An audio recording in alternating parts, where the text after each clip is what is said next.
1 kilo எறா தான் வாங்கிட்டு வந்திருக்கோம். இதை சுத்தம் பண்ணி எடுத்துக்கலாம். 1 கிலோ கழுவி சுத்தம் பண்ணி எடுத்துகிட்டு வந்துட்டோம். ஒரு ஆக்கி ஆகிடுச்சு. இப்போ நம்ம தக்காளி பிழிஞ்சு விட்டு ரசம் செஞ்சுக்கலாம். கரைச்சி ஊற்றிக்கலாம். புளி ஊற வச்சுருந்தேன். இப்போ இதில் புளி கரைச்சி போட்டேன். இப்போ கொஞ்சமாக மஞ்சத்தூள் சேர்த்துக்கலாம். இப்போ இது கூடவே உப்பும் சேர்த்துக்கலாம். எண்ணெய் ஊற்றி கொஞ்சமாக கடுகு போட்டுக்கலாம். காஞ்ச மிளகாய் சேர்த்துக்கலாம். மிளகு, ஜீரகம், பூண்டு எல்லாம் நசுக்கி வச்சுருக்கேன். கருவேப்பிலை வச்சுருக்கேன். இதையும் இது கூட சேர்த்துக்கலாம்.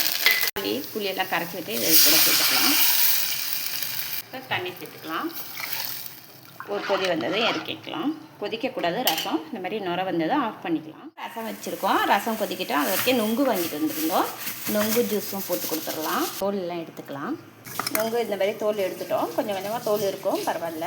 மிக்சியில் போட்டு நான் ஜூஸ் அடிக்க போகிறதில்ல. இந்தமாரி நொங்கு போட்டு இது கூட ஜீனி சேர்த்துக்கலாம். கையாலேயே இந்த மாதிரி பிசைஞ்சு ஆற வச்சு ஃப்ரிட்ஜில் வச்சா 1 கிளாஸ் பால் இதில் ஊற்றிக்கலாம். இப்போ மிக்ஸ் பண்ணிக்கலாம். வெயிலுக்கு நம்ம ஜில்லுன்னு குடிக்கலாம்.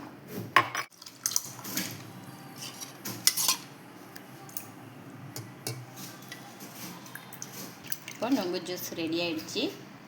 ரொம்ப சூப்பராக இருக்கும். இப்போ எறா வறுத்துக்கலாம். இப்போ ஒரு பேனில் எறா சேர்த்துக்கலாம். தண்ணிலாம் கொஞ்சம் சுண்டுற வரைக்கும் இதிலே இருக்கட்டும். கொஞ்சமாக மஞ்சத்தூள் சேர்த்துக்கலாம். கொஞ்சமாக மிளகாத்தூள் சேர்த்துக்கலாம். அளவு உப்பும் சேர்த்துக்கலாம். அப்படியே நல்லா வறுத்து விட்டுக்கலாம். லாஸ்ட்டாக இன்னும் கொஞ்சம் எண்ணெய் சேர்த்துக்கலாம். எண்ணெய் கூடயே கொஞ்சமாக கருவேப்பிலை சேர்த்துக்கலாம். கொஞ்சமாக எண்ணெய் சேர்த்துக்கலாம். ஸோ வெங்காயம் தக்காளி போட்டு எறா செய்ய போகிறோம். கொஞ்சம் வெங்காயம் சேர்த்துக்கலாம். கருவேப்பிலை சேர்த்துக்கலாம். உப்பு சேர்த்துக்கலாம். மிளகாய்த்தூள், கொஞ்சமாக மஞ்சள் கூடவே கழுவி சுத்தம் பண்ணி வச்சு எறா சேர்த்துக்கலாம். இது கூடவே கொஞ்சமாக கரம் மசாலா சேர்த்துக்கலாம்.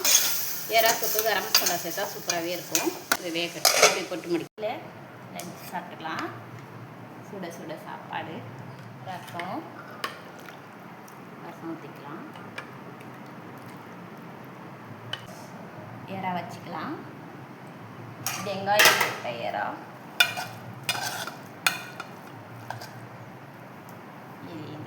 முடிச்சதுமே நம்ம இப்போ சிதம்பரம் கிளம்பிட்டோம். நான்கத்தை செய்ய போகிறோம். இந்த மாதிரி ரெடி பண்ணி ஓவனில் ஓடிஜியில் வச்சாச்சு. கத்தா பிஸ்கட் ரெடி ஆகிட்டே இருக்குது. பார்த்திங்கன்னா நான்கத்தா எல்லாமே செய்து முடிச்சாச்சு.